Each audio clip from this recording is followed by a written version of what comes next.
यो एउटा isosceles triangle हो। हेर्नुस् त यहाँ एबीसी, यहाँ एबीसी अनि यो AB HCM and AC equal to HCM दुईटै साइड यो साइड र यो साइड यो यसमा बराबर छ।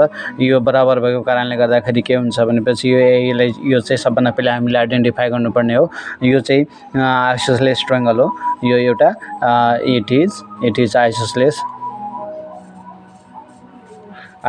ट्रायंगल एउटा आइसोसेलेस ट्रायंगल हो। यो चाहिँ सल्युसनमा नलेख्नु होला, तपाईहरुलाई म बुझाउनको लागि मात्र लेखेको यो एउटा आइसोसेलेस ट्रायंगल हो। अब आइसोसेलेस ट्रायंगलको तपाईहरुलाई फर्मुला पनि थाहा हुनुपर्छ। फर्मुला के हो भनेपछि यसको सबभन्दा पहिले हामीले यी कुराहरु चाहिँ अरेन्ज गर्नुपर्ने हुन्छ यो सल्भ गर्नको लागि।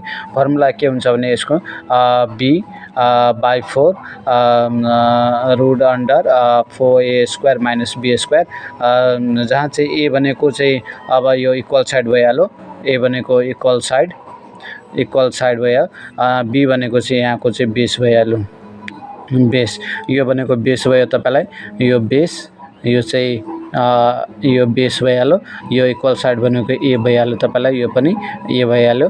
अब यसलाई चाहिँ मैले चाहिँ सल्भ गर्न गइरहेको छु। हेर्नुस् अब यति कुरो तपाईहरुले थाहा पाइसक्नुभयो। सबभन्दा पहिले अब यसलाई चाहिँ म सल्भ गर्न गइरहेको छु। हेर्नुस् त सल्भ गर्नको लागि सबभन्दा पहिले हामीले यो एउटा आइसोसेलेस ट्रायंगल भएकोले गर्दाखेरि हामीले यहाँ एबी इक्वल टु यसलाई a मान्दियौ, a इक्वल टु HCM भइहाल्यो। त्यसपछि BC equal to b equal to 10 cm भइहाल्यो। यो चाहिँ हामीलाई गिभन भएको छ। अब area of isosceles triangle, area of isosceles triangle a equal to तपाईलाई यहाँ b/4 root under 4a² - b², यो फर्मुला भइहाल्यो। यसैलाई म अब कन्टिन्यू गर्दैछु। b भनेको हामीलाई थाहै छ, b भनेको त 10 cm हो, 10 cm डिभाइड बाइ 4, त्यसपछि तपाईलाई 4 मल्टिप्लाई a भनेको 8 cm हो, 8 cm को स्क्वायर छ, यसमा स्क्वायर हाल्दिनुस्, माइनस b भनेको 10 cm को स्क्वायर हाल्दिनुस्। त्यसपछि अर्को स्टेपमा अब यसलाई डिभाइड गर्दा पनि भइहाल्छ, नगर्दा पनि भइहाल्छ।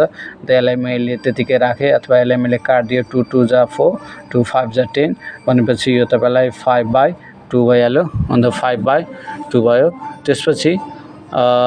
त्यसपछि रह्यो कुरो अब हामीलाई यसलाई यो भनेपछि यो 4 को 4 राखौँ, यो 8 cm को स्क्वायर भनेपछि 8 8 जा 64 cm स्क्वायर, यो 10 को स्क्वायर भनेको 100 cm स्क्वायर।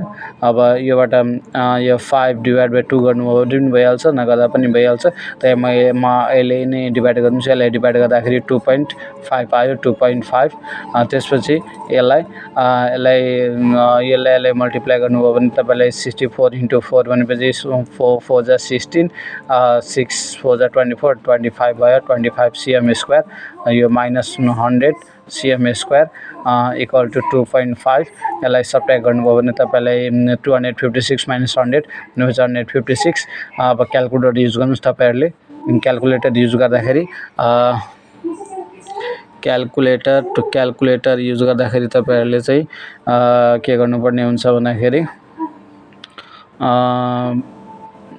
यो 5 cm, यहाँ cm छुटेछ, cm क्याल्कुलेटर युज गर्नुभयो भने समथिङ यो तपाईलाई कति आइहाल्छ, 156 cm अन्डर रुट स्क्वायर भनेपछि म यहाँ क्याल्कुलेटरमा गरिदिँदैछु। कृपया 1 मिनेट पोज गर्नुस्।